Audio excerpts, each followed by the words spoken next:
some reason for the last couple of weeks, ever since Anthony and Alyssa told me their names, I cry at the drop of a hat every couple of minutes. So I would also like to share in the welcome to beautiful Santa Barbara and to 2 days of celebration in honor of Alyssa and Anthony. Woohoo! The day after Alyssa and Anthony told me about their engagement, Alyssa told me about a special family dinner at their house where they planned to tell their grandparents their big news, and they included me in that dinner. And I was sitting at the head of the table, and there was a long table with all the Bell family and Alyssa and Anthony at the other end, and just kind of quietly looking down the table at such a beautiful family, and I was overwhelmed with a feeling of gratitude for being included, to start with, for Alyssa and her love for my beloved son and his love for her, which was very evident, for such a beautiful, loving family, because I think every mom hopes that their child will marry into a family that becomes an extension of their own. And I was so grateful as I looked around that table and just thought, boy, you couldn't hope for anything more than this. What a beautiful family. Thank you very much. May this be the beginning of many shared happy times between our two families, and also with all of the dear friends who have honored us with their presence today. So if you have a blessing. Whose child is that? All my love and best wishes for a long and happy life.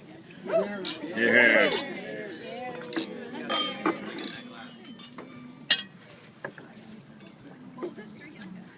Oldest. Oldest. Not oldest, but oldest. Sister. This is my daughter, Katie, for those of you, if there's anybody that hasn't had a chance to meet her. Hi, Katie. I'm relying on a piece of paper too because otherwise, yeah. It's a family trait apparently. My mother loves to tell the story of a young 8-year-old Anthony walking into the kitchen of our childhood home after probably the 3rd round of his sisters forcing him to play Little House on the Prairie that day, with tears streaming down his cheeks, begging her, "Mom, can we please get a dog? I need a dog." And she couldn't say no to him, particularly since we had dressed him up in petticoats that day. And Anthony did, in fact, get a dog about a year later, but the joke was on him because even the dog was a girl. And this was a frequent complaint from Anthony the next couple of years, whenever he was sick of us dressing him up or hanging out. Even the dog's a girl. I can't escape you girls. So thank you to the Bell family for ensuring that Anthony will always be completely outnumbered by women. Even though Larry and Jeremy are getting one more on the team, I still think he might be fighting a losing battle. But aside from the tutus and bonnets, which was a brief phase, but there are many, many pictures, I really think that Anthony has a lot to thank us for, honestly. Growing up with two sisters required him to develop an extraordinary amount of patience, as evidenced by the fact that he routinely started bringing books in the back pocket of his jeans every time we went on a shopping trip. He learned how to do ponytails and braids, and he learned how to say consistently, "Katie, that dress doesn't make you look fat." Right? It all matches.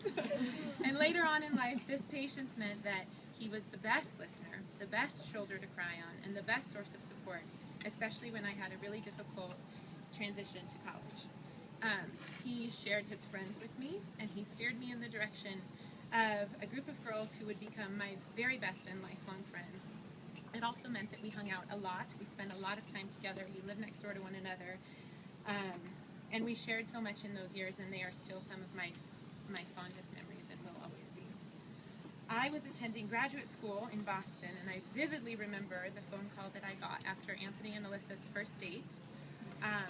I don't think it's new news to anybody here that Anthony and Alyssa have actually known each other for a very long time, and Alyssa and I have known each other for a very long time through our mutual dear friend Cassie. So it felt like a very small world when Anthony called me when I was in Boston to talk about this date he had been on.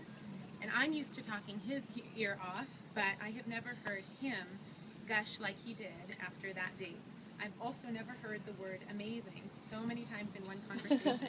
And I knew right away that there was something very different happening here.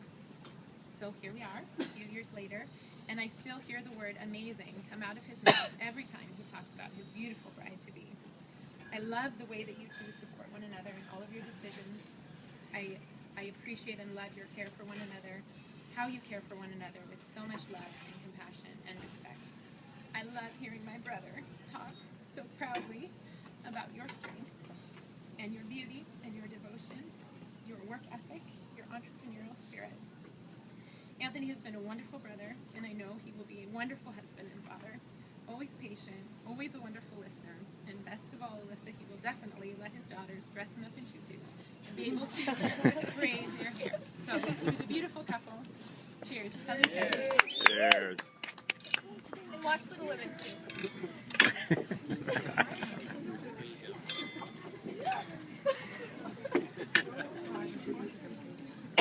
We're Italian and we talk a lot. So. That's good. Bear with us. Good crazy. There's Yeah, baby. So like Katie mentioned, Anthony and Alyssa have known of each other long before they got together.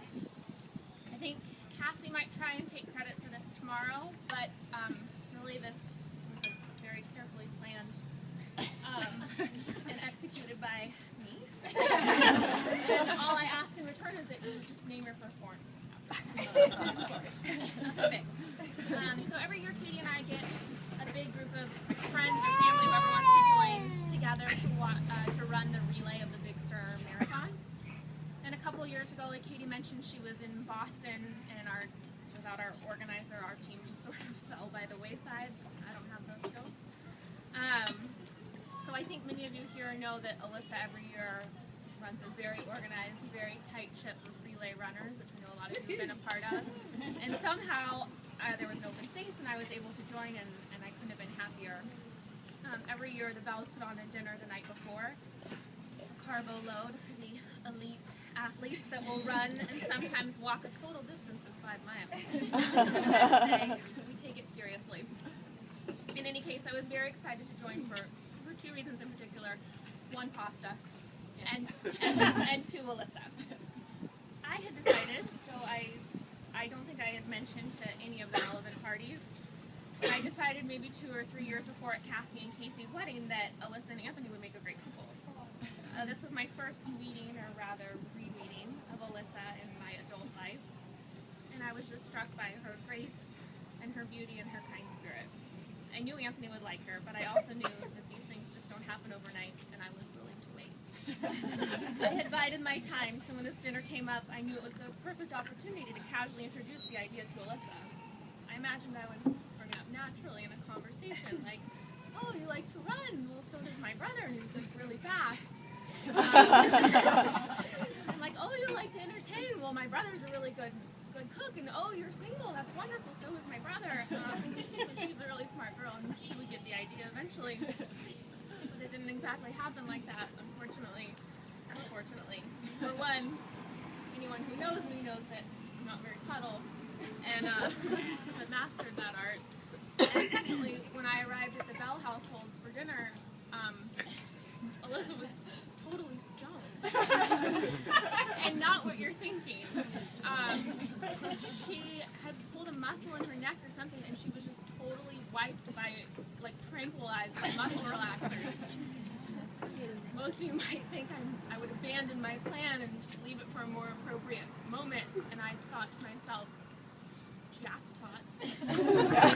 Perfect. Like, I could do away with all my subtlety, and so I pulled up a chair. I knew she might have little recollection of our conversation in the morning, so I just flat out told her, hey, you should meet my brother. Give me your number. I'm going to give it to him. It'll be great. And Alyssa, poor thing, because all her defenses were down, and she just handed it over. This whole story is probably news to you. Now it's time to work on Anthony. I had an equally as subtle and complicated plan for him, too. I called him and said, I found you a girl. You're gonna love her. Here's her number. You're gonna go out on a date. And because Anthony knows the depth of my stubbornness, and because he grew up in a house full of women, and therefore has very little free will, he didn't even try and fight it. He just said, okay. And I'm so thrilled that he did. I only meddle with the best of intentions because I love my brother so dearly, and I wanted him to share his life with someone as wonderful as she is. I'm so grateful to have Anthony as a brother, and he has been a constant source of love and strength and has taught me some of the most profound lessons of my life.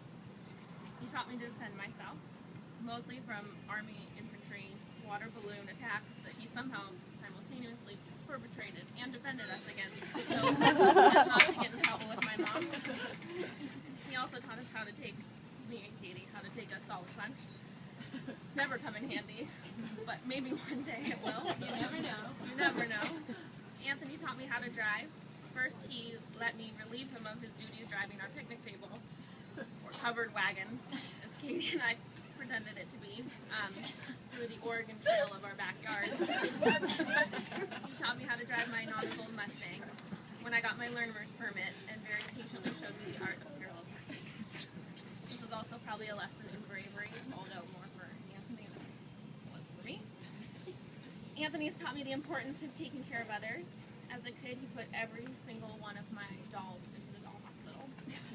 After he would inflict some sort of cruelty on them, and then he would leave me to tend to them very carefully and with a lot of concern. So